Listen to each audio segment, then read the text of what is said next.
Okay, it's Anthony DeCecco here with the Anthony DeCecco podcast, and I'm here with Rosie DeSanctis, and who I've gotten to know pretty well over the last 4 episodes. And the name of our podcast for these 8 episodes is Confessions of a Reluctant Tennis Pro.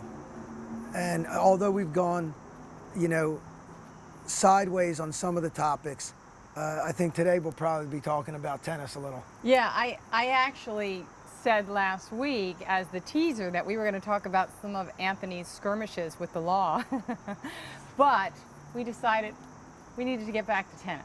Yeah, we'll get to the law. Yeah. So on that note, Ant, obviously where we left off, you were in college, you were playing tennis, and then there was a major accident which, turned things upside down for a while. So how did you go from that to ending up making a living at tennis? What happened next? Yeah, that's a good question. I mean, because I never planned on getting into tennis as a profession. I just thought it was going to be part-time. And so what happened was I ended my first year at college on a little bit of a sour note with missing the tennis season because of an injury, and also this pretty bad accident that we had to bounce back from.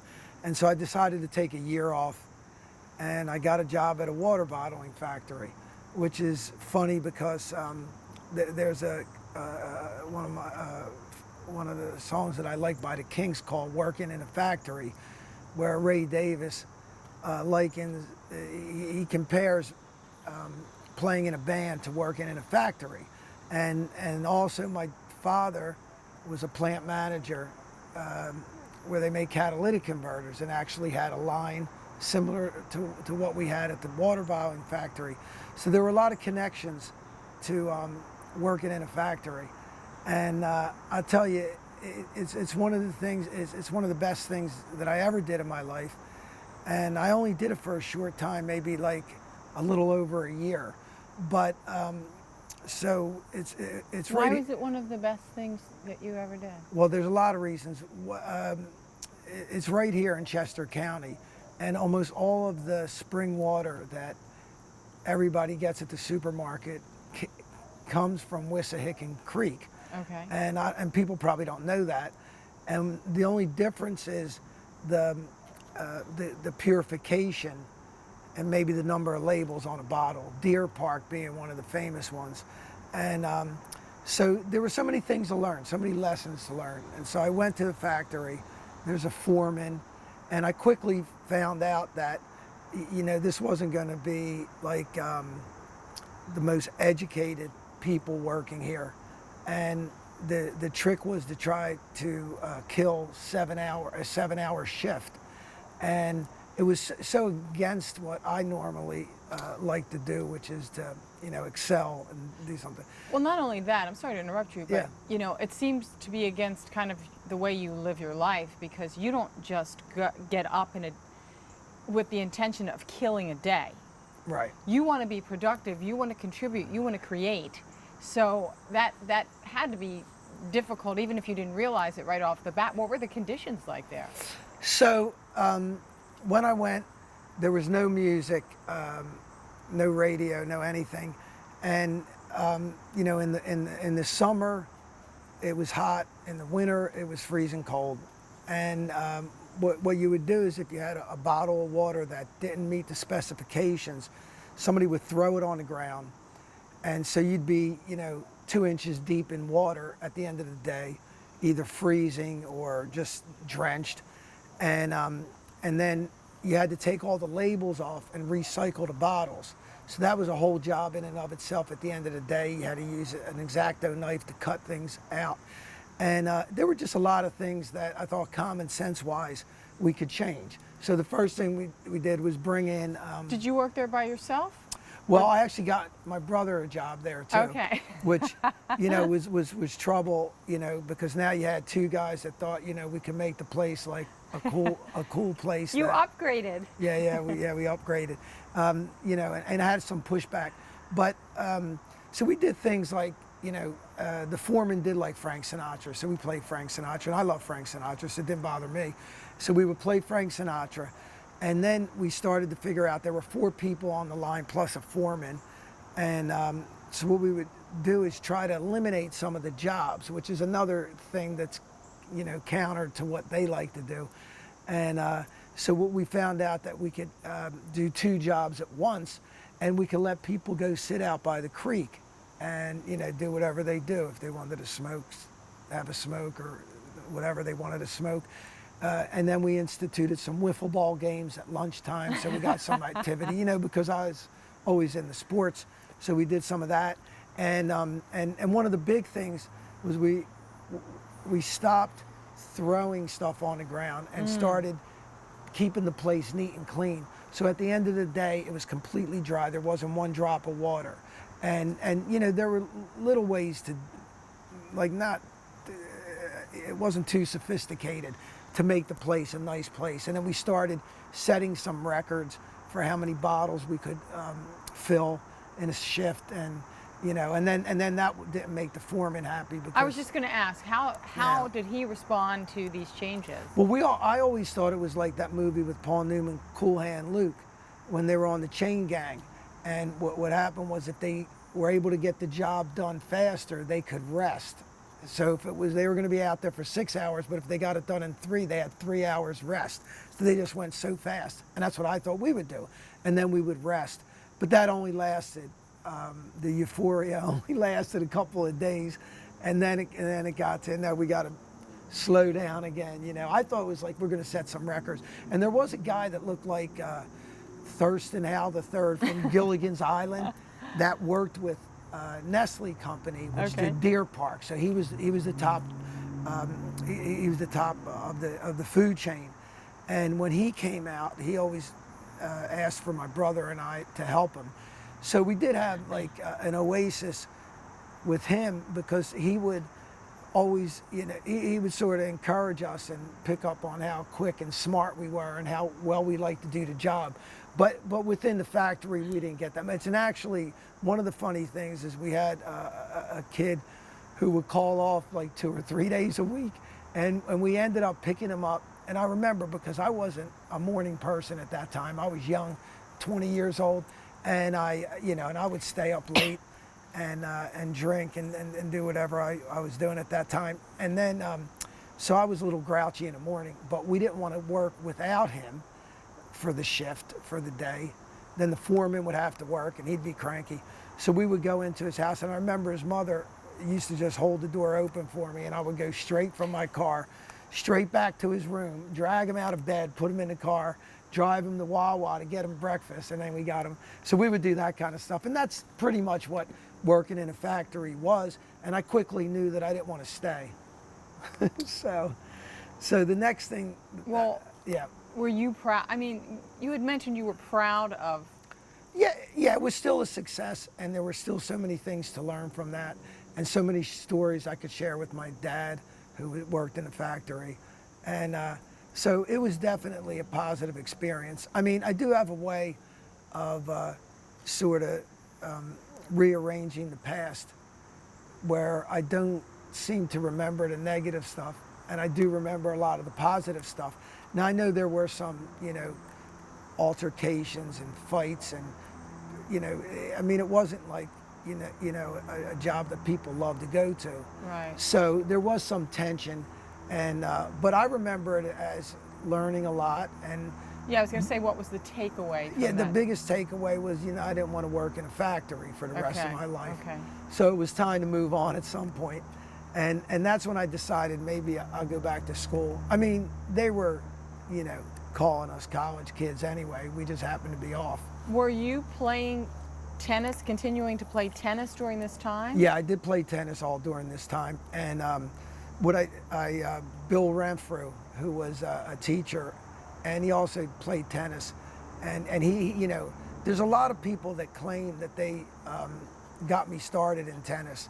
And he's one of them. And he actually did help me a lot. And a funny story about him is, like, as much trouble as I got into on a tennis court, and as badly behaved as I was, I remember playing doubles with him one time, and during the warm-up, the guy wouldn't hit the ball to him. And he was like, listen, you know, you better start hitting the ball to me. He says, or he said something threatening to him. And the guy said, yeah, well, you know, I'll get a lawyer. And he goes, yeah, well, I'm going to send you to the hospital, and then you can talk to your lawyer. So I had to calm Bill Renfrew down. So he was a kindred Well, spirit. he did have a temper. Yeah, I mean, yeah. Mr. Renfrew coached with my father, coached us in softball because yeah. Carol, you know, played tennis she- and and she softball, played yeah, yeah. softball. And I mean, what a great family.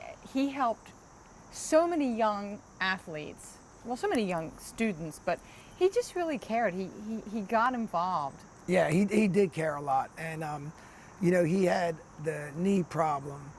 He had, I think he had some kind of accident mowing a lawn one time. And so he had a bad knee and he could barely run. And he was a little guy. And I'll tell you, his wife was like a world-class athlete. She was the better athlete of the two. But he did love tennis, and he wrote a letter for me to Millersville. And in the meantime, I'd been playing a lot of tournaments, and I got a high ranking in middle states, which is New Jersey, Pennsylvania, and Delaware.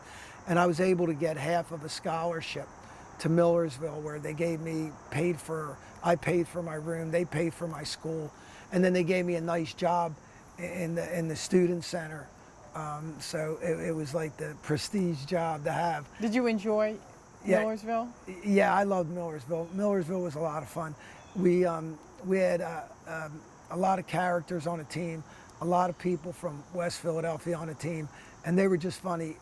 One of the things that I remember is we used to play against these two kids from West Philly, you know, practice on a team. And I think the one kid's name was John. And every time like his partner hit a ball that was just a little bit out, he'd start high-fiving the guy like it was in. And that one I always kept with me. Like if your partner missed it, but it was close, you start celebrating. And the people on the other side are like, what are you doing? Like that ball was out. We're like, what, out? Like, you know. So he was funny that way. And we had actually this Miles Gray, brilliant tennis player. And he had an accident too, a car accident. He had one leg. He walked on at Pepperdine from West Philly, walked on at Pepperdine in California, and made the team. Wow. Without being recruited. And he was just one of the most beautiful tennis players I've ever seen, even with only one leg. I mean, he did have the other leg, but he was dragging it around. But he had the most beautiful form. And him and I got to be friendly. And then later on, actually at that Dr. J tournament that we'll get into, I remember him getting defaulted from a match, and at that point, he had gotten into substance abuse, and then a few years later, I found out that he died, and they did put a plaque at a park in West Philadelphia for him, but there were a lot of characters at Millersville, and we actually won a state championship, so in Division II. Wait, so, did you actually got to play in a state championship? Well, that was the thing. So I played on the team the whole year. Yeah, it wasn't exactly like I was the star of the team, but I was more on the bottom. But I was part of the team, yeah. And I played matches, and we won, and we did win the state championship. Now they don't actually have a tournament; it's more like who comes in first, based on your record and everything. But we were the state champion in Division II, and then some of our players went on to play in national championships at like a doubles or singles level. So we had a really good team. We had 8 players that were ranked in the top 50 in middle states. So everybody was good. And actually, one of my close friends who I'm friends with till this day, Bill Mitchell, played on the team. And he was a brilliant talent too. And I roomed with him at, actually at this point I lived off campus, and because I was a sophomore in college, but I was a little older because I took that like year and a half off. But yeah, Millersville was a positive experience, and I still go back. Well, first of all, I'm glad you finally got to see it through, where you were able to celebrate the state championship win, you know, and you were there. A little bit of success being part of the team, right? What did you do? Did you get a scholarship each year? Or did you have to work in the summer? Well, then, so the next thing was, and I didn't know. I came home after the school year, and I started working at Pennypacker Country Club. And that was my first real job. I needed to work somewhere in the summer. You know, I didn't want to go back to a factory. And I had been teaching some tennis, and people seemed to like me. And there was an opening at Pennypacker Country Club, which wasn't a very high level. But the thing that was nice about it is it was my first job as a tennis pro, which you're always going to remember. And my wife today, Betsy, was a lifeguard there. So, you know, it's probably when I first met her. And Did you think her she was parents. cute back then, or was there like an age difference, or? Yeah, there was a pretty big age difference, which, I mean, it doesn't seem that big. It's like 5.5 years. And now. But back then, But yeah, back that's then, a lot. yeah, she was still much more mature than me, but I was 5.5 years older, and so I never really thought of her in a romantic way, and she'll tell it that she had no interest in me at all. So it was kind of, but we became friends, and we stayed friends, and she went away to college, and I stayed in touch, and I remember sending her cards with fake money in it, like, and so I did stay in touch with her, and I stayed friendly with her. And it's weird because, you know, there's a lot of people that say you can't be friends with somebody of the opposite sex, like, you know, you just really can't be friends. But we were friends for a long time, and I think I know it has a lot to do with our success in marriage, because we confided in each other so much that we really knew each other. It wasn't like, you know, I put this fake person forward, or she did either. And we knew each other so well, and we went through thick and thin. And but that was fun. Pennypacker was a good job. You know, I had success there. And then it came time in the winter, and I had to get a job in the winter. And I didn't want to go back to Millersville. And Why not? I don't know. I think, like, you know, I was getting to the point where, like, college life wasn't what it was about. Like, I still wanted to go to school.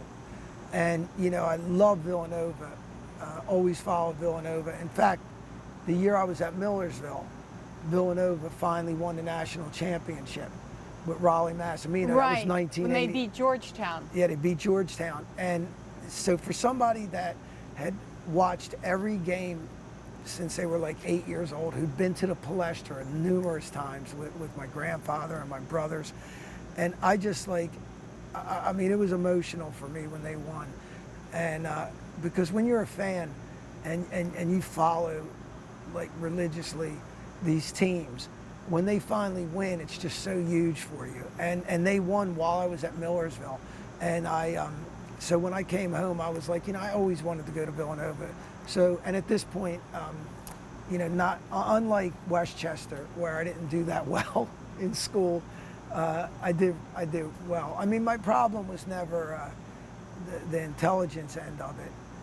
And in fact, at Millersville, I changed a lot between Westchester and Millersville.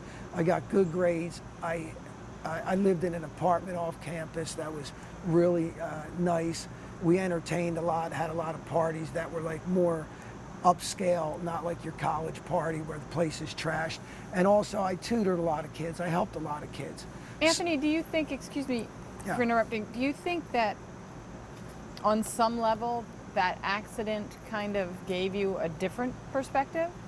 Well, I don't know. I mean, I like to say that, but you know, it didn't change me as much as it changed a lot of other people that were in the accident.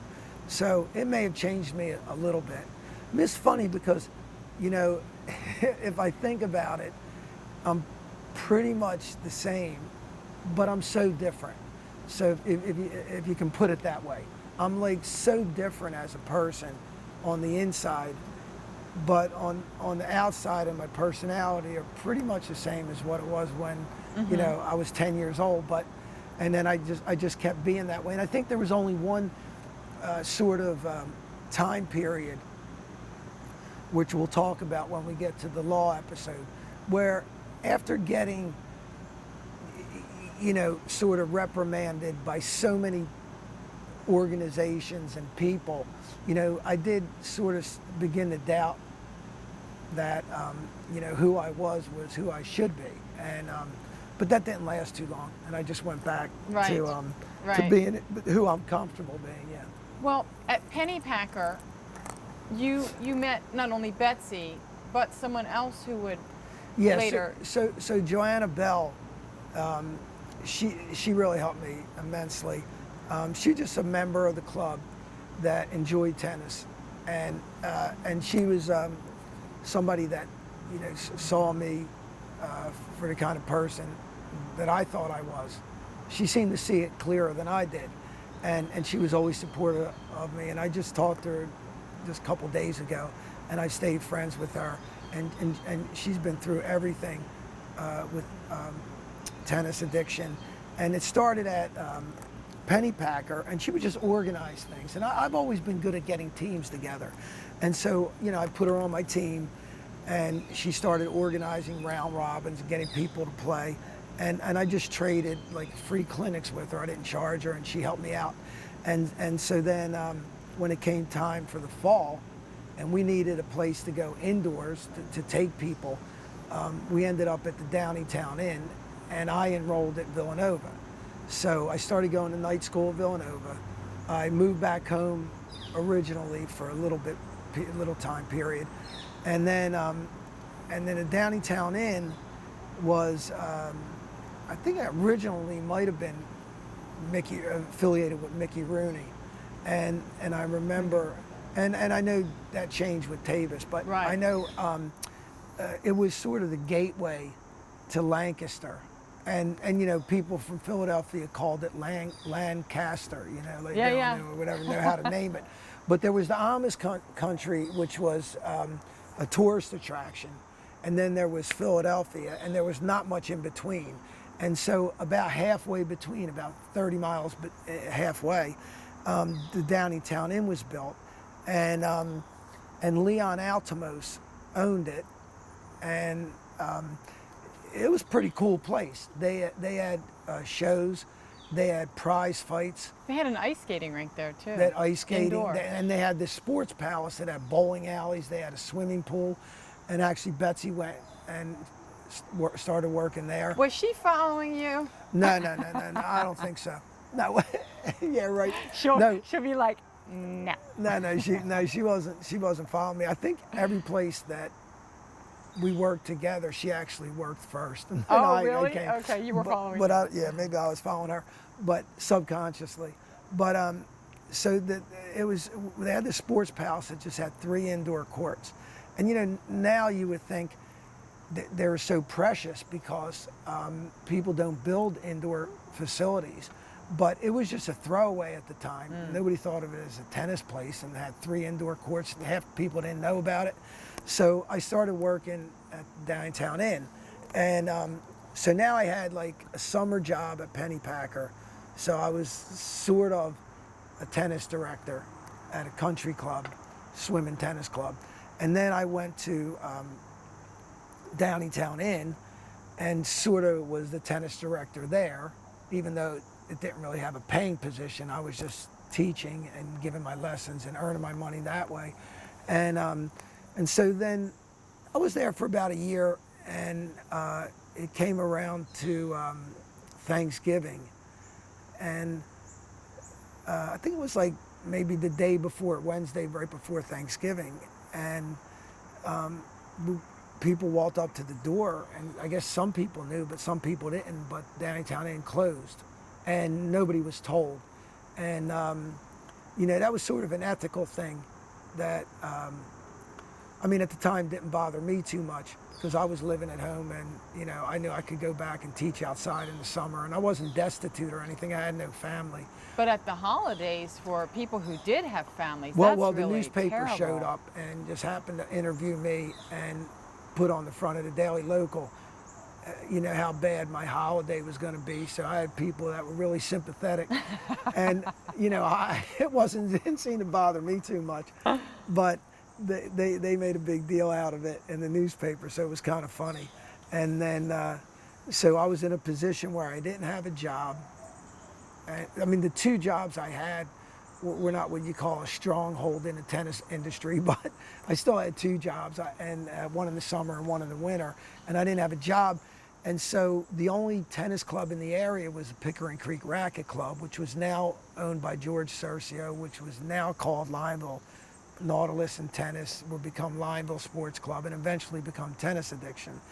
But at the time, if I back up, when I was younger, I was the club champion at Pickering, and I played tournaments there, and I was in one tournament, mixed doubles, and I was playing with a student of mine, and the guy on the other side of the net, a hothead, he passed away now too, Darryl Douglas. We used to get into a lot of fights. He was a arrogant kind of guy on the tennis court. And of course I was ready to like drop the gloves, you know, for anything.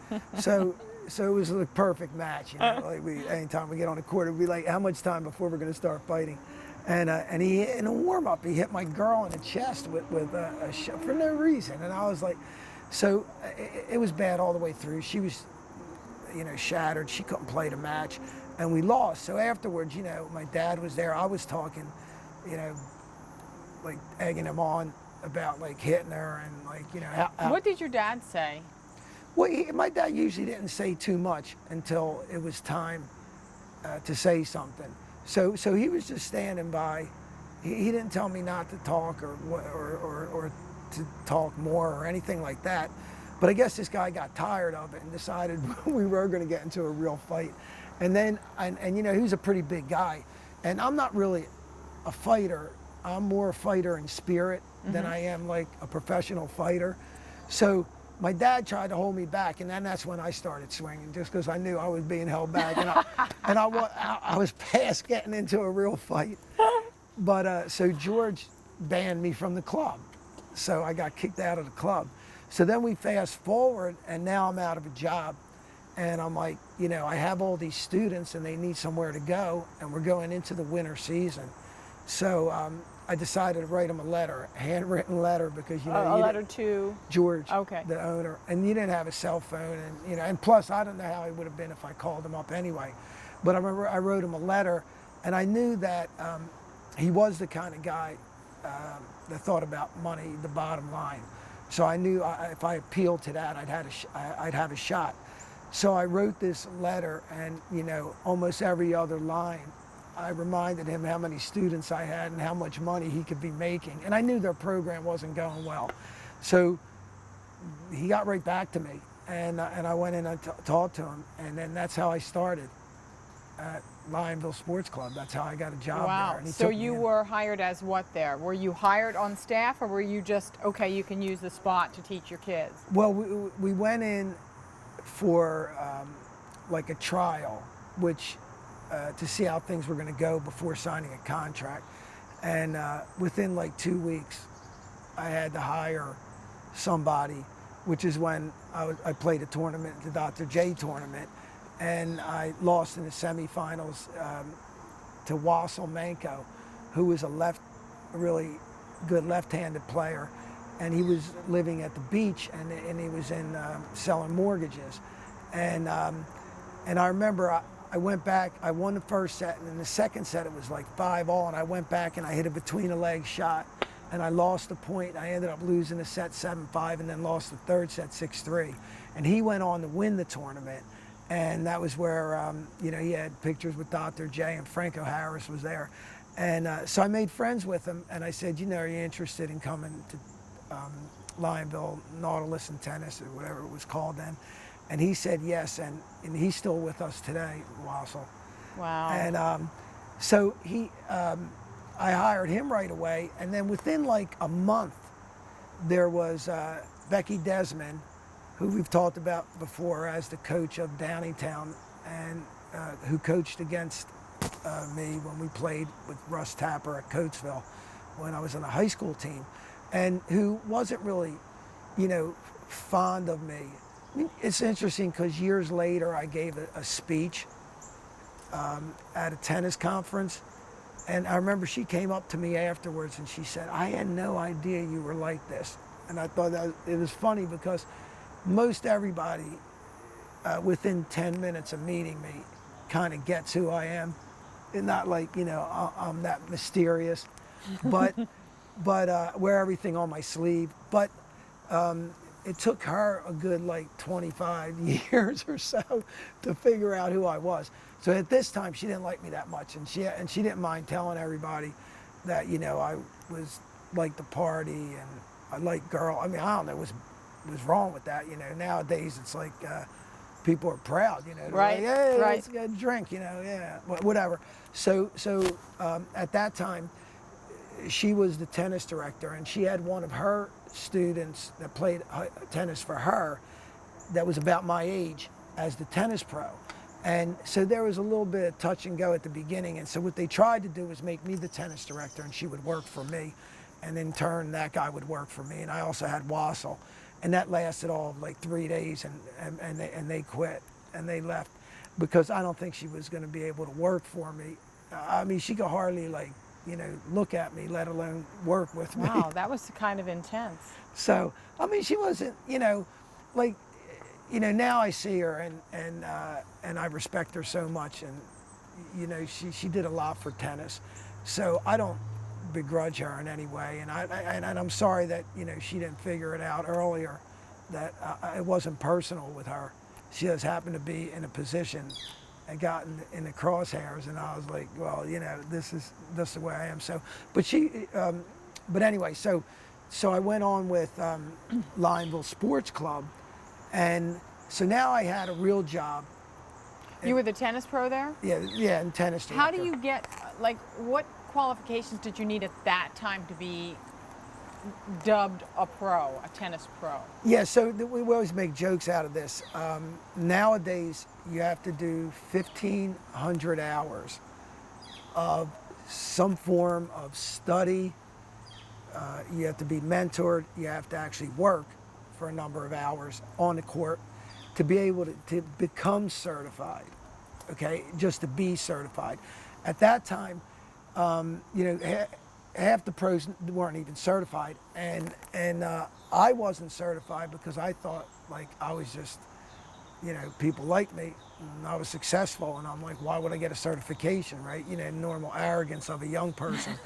And now I have every certification you can possibly have, but I'm glad I got it, and I encourage all the young people to get the certifications, and it legitimizes them. But at the time, you know, if somebody paid you money, you're a tennis pro. Okay.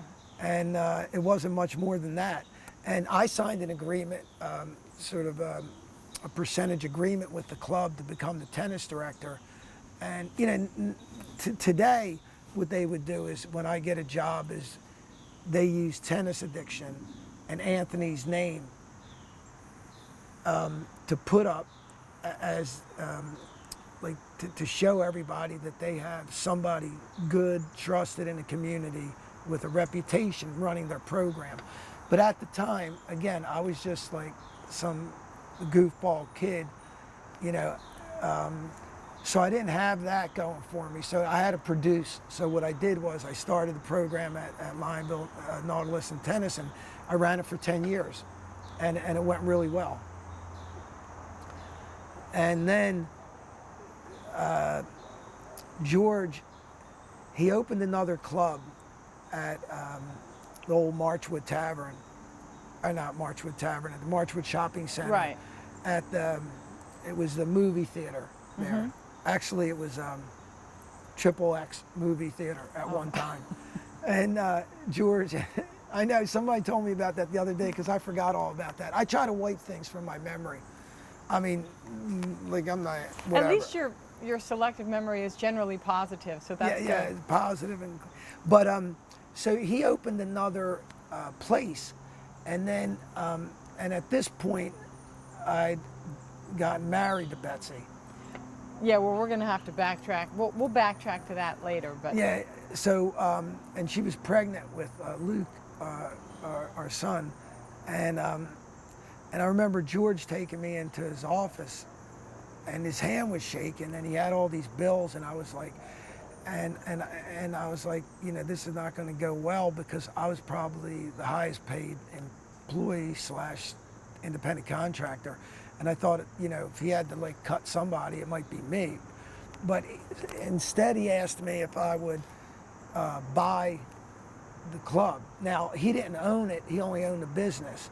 So I had my attorneys look at it, and they just thought that with the two clubs, he was struggling enough that it wasn't going to work out, and that I had an opportunity to take over the lease as opposed to giving any money for it. And personally, I built the whole program, so I didn't feel that I should be paying for my own program. Now, as an owner today, I see the difference because the owner has to form the platform, and they got to pay the mortgage and or the lease. So I look at it a little differently. But at the time, I was like, listen, it's my club, it's all my people. I built the program, so I'm not paying anything for it.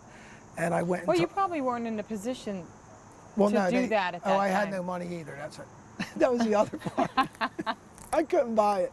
So I went to the landlord and I said, you know, if things went south, you know, and I even went and got a part-time job at Whitford Country Club. So just in case, I had plan B in place in case something happened and I couldn't get the club. And so I think George went to court and there was some kind of issue with his attorney, and they took both places from him. So, oh, and actually, I think they said he could file bankruptcy and try to make it through. So he said, fine, I'll walk on Lionville, Nautilus, and Tennis. I renamed it Tennis Addiction. And, you know, he took everything, like, remember when the Grinch took everything? Like, he took the wires from the ceiling and everything like that. Out of vindictiveness, or what was that about? I don't know if it was that so much. I mean, it was just him, you know, everything, you know, was monetary. So he wasn't going to leave anything that he paid for, as if he ever used it again. And then he tried to keep the other place open. And we turned it into Tennis Addiction Sports Club. And immediately people started coming back that didn't come to the club because he wasn't, I mean, I got along with him very well. I knew him for 10 years. People thought he was my father, even though he was only 10 years older than me, because he had a lot of salt and pepper hair, and he looked a little older. He was Italian. And we actually got along really well, and he didn't have any kids. And I got along well with him. And he just didn't get along well with a lot of other employees. And he had his, you know, he would, what they call it now, resting bitch face. He didn't have a smile on his face every day when people walked in. So he did get into some confrontations with some of his members. So a lot of people came back, and Betsy was working there. She was working there. Now, wait a minute. How did Betsy get a job there? Did she precede you in this place? Yeah, she was selling memberships for George. And isn't that interesting? I have to say that I think that the universe kept kind of drawing you to each other until you were ready to see it. Well, I guess we have to then be honest about how it happened, because her and I both got married to different people 1 month apart. She got married in October, and my first wife and I were invited to it, and her and her husband were invited to our wedding. So wow. we actually were at each other's wedding a month apart, and 2 years later, we were both separated without children. And we'd been working at Lionville, Nautilus, and Tennis, Lionville Sports Club all this time, and we just started sort of hanging out. And I guess it probably started with, you know, typical like jealousy that I would have, that, you know, if I didn't mind her husband so much, but now she was separated and other guys were starting to look at her, like I wasn't really gonna, I didn't like that so much, you know, like I wasn't happy about that. But, you know, I mean, to do something about it, I would have had to make a commitment, right? I would have to say, like, throw my hat into the ring. Did she know at that point that you were interested in her, or you really kind of didn't figure it out? You're just like, well, wait a second, I don't really like that guy talking to her, but yeah, why does that no, bother I me? was pretty obvious about that, but, you know, she's pretty smart. She'd be like, you know, you really can't say anything, right? Especially since you're not, you know, you didn't throw your hat into the ring or whatever. So I'm kind of on the sidelines, but then at some point, you know, I did really fall in love with her. And I remember Joanna taking me out, and she'd be like, you know, sort of telling me that, why don't you just marry her? And I'm like, I just got out of a marriage, you know, so now I got divorced. I'm like, I'm not interested in getting married to anybody or something. But Joanna saw how I felt about her. And, but anyway, so in the meantime, I come to this crossroads and I have to make a decision. And my divorce goes through, and I decided I was going to go somewhere and figure out what I was going to do with my life, my romantic life. And I told Betsy as soon as I got back, I would contact her. Not that I was like, you know, holding her. It wasn't like she had plenty of guys that would go with her. But I was, you know, going to come back and just talk about myself, where I was. So I went to a medicine woman, somebody that used rocks in Virginia Beach. How did you find a medicine woman? Yeah, so I forget, I was in this sort of psychological group, psychology group that was out of that Dalesford Abbey and in Malvern. And, you know, I did this personal enrichment class that was 3 years long, and it was good, and I learned a lot. And actually you get trained in counseling, so you know I've been able to help people over the course of my life because people like to talk to me, and I learned how to do that. And so they do a lot of that kind of stuff. Like, it wouldn't have crossed my mind, but I'm like, okay, fine, whatever. So I drove down. I was going to sleep in a tent. It poured rain. I slept in the back of my car. I went to my appointment because this lady was hard to get an appointment with. And I went to an appointment with her, and she basically just put rocks on me and and told me that I knew what I was supposed to do, right? So now... So she didn't tell you anything other than that you already know? Yeah, that I already know. I mean, she was brilliant. She was brilliant that way. You know, she didn't tell me what to do. I just went through my story, and she said, you know, I think you know what to do. So I went back, and I made that decision, you know, that I would... that I was going to go back, you know, for Betsy, but I instead I went to a bar, straight to a bar, and I didn't call her right away, and then I was at the bar having a drink, and I turned around and she was standing right there, and she's like out of coincidence, and she's like, I thought you were going to call me, and I was like, oh, I'm sorry. So anyway, but that's how we actually started together, is. You know, we had that whole long past, and at some point it just tipped into a romantic relationship, and I can't really say that. Like, I didn't understand what a relationship would be like with somebody that was so easy to work with. And I always say the same thing, like, you know, being in other relationships, you know, I was in maybe one for like, you know, 2 years felt like 20 years. And with Betsy, it's been like 28 years. It feels like, you know, it's brand new. So I don't know how else to describe it, but it's a very, like, she's very easy to live with, and she's fun, and, you know. Do you believe in coincidences? I do. I mean, yeah, I do. See, when I hear that story, I'm like, that's no coincidence. To me, it's like, there was just a lot more going on there. Oh, you mean that way? Okay. Yeah. I guess there was a lot going on. I mean, I don't know where the forces were coming from, but it was a nice way to start a relationship. And now I can tell my kids, you know, maybe what you do is have a friend first, somebody you can hang out with. Like, we could shop together, we exercise together, we do a lot of things. But it's also nice to have the romance too. Right, for sure. Well, yeah, I mean, it's got to be a balance. Now, go back to Villanova for a second. Did you finish your education there? So, and I guess so now all of this is colliding together. I'm getting I'm working at Tennis Addiction. I'm getting close to being able to run my own club, and I'm in college, and I had a business ethics class, and this teacher, I mean, he just really was mean, hard on some of these mainline students. outright telling them that they never worked for a living and their parents took care of them. And I certainly didn't come from that background. I was paying for my own college. And, but so we had one test. It was a final. The whole class was on business ethics. And we would do case studies of businesses and then decide whether we thought it was ethical what they did. Typical things like putting stuff into the water. But for the final, you had to go find a case study and take it through from beginning to end. And the lucky thing for me is I had the reference from Downingtown Inn, closing without telling people. So I was able to give a real life. And I think, if I remember right, I was the only one that got an A, and it was like an A minus. And a lot of people failed. A lot of people got bad grades in that class.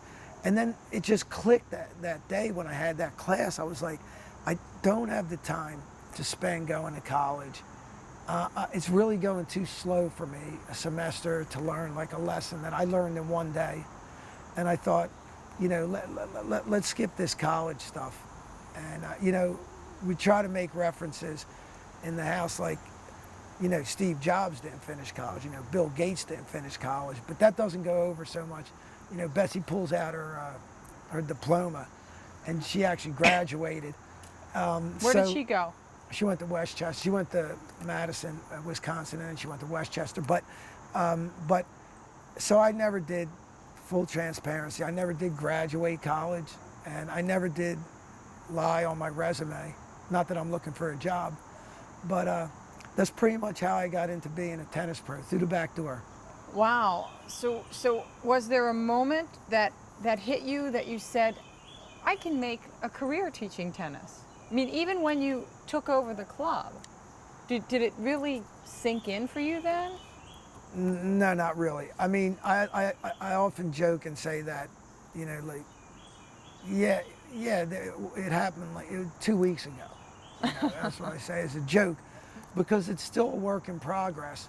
And I do a lot of different things now to balance this job, and I've learned how to make this a career. But at the beginning, I don't know if it was because what I saw the tennis pros did, how they were not authentic, how they dressed a certain way. And this was a big lesson that I learned in life, and I'd love to pass this on to kids, is you can do it your way. So I didn't know that at the time. I thought if I had to be a tennis pro, I had to do this.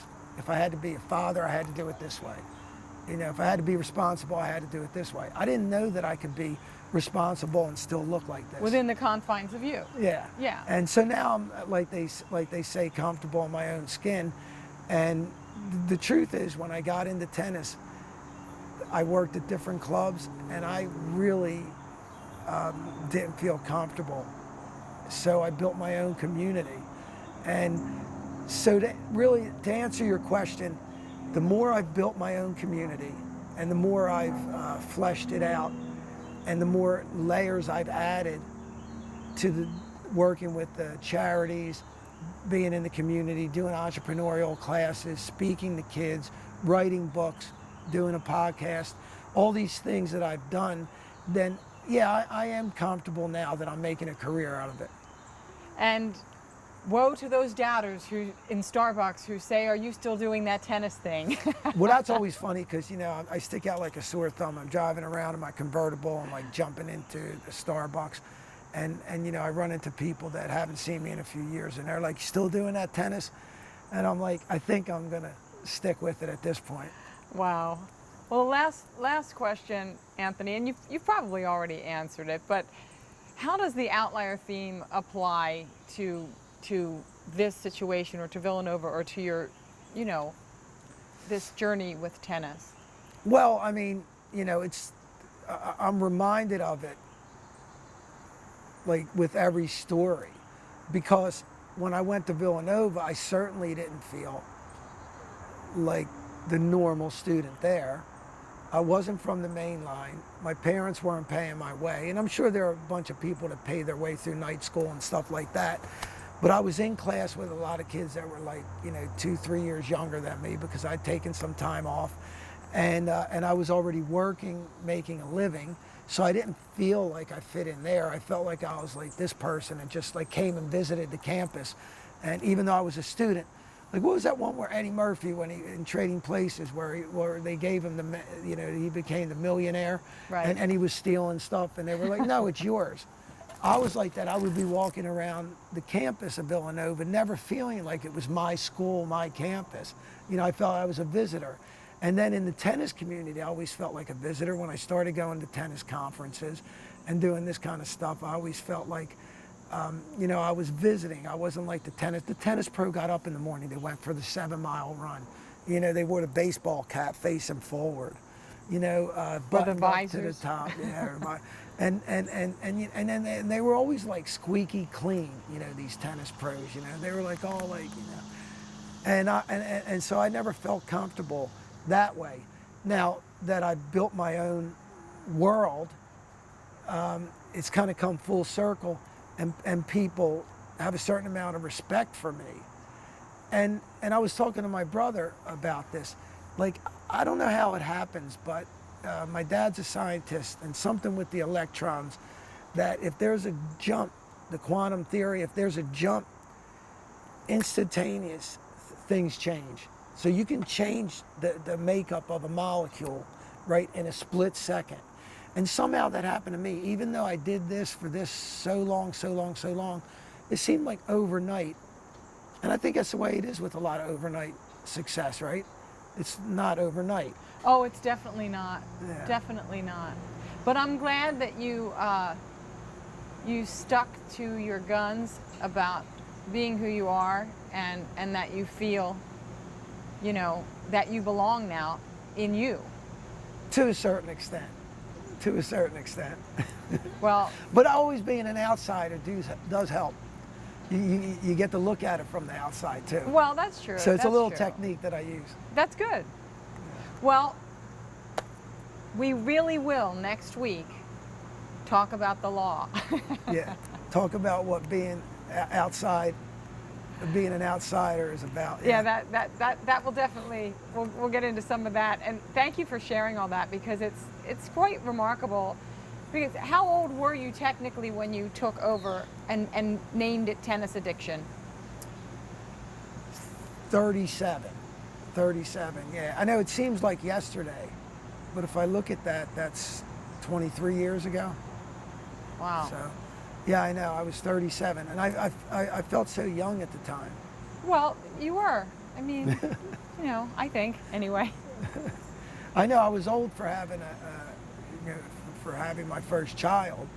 I had Luke when I was 38, so I was pregnant. Hey, a lot of people now, men especially, are having kids at 50. So. Oh yeah, and then we have Mick Jagger and Rod Stewart. Right. So there you go. You're kind of in the middle of the rock star and social norms. So, well, thank you so much, Anthony, for telling all those stories. Thank you too, Rosie.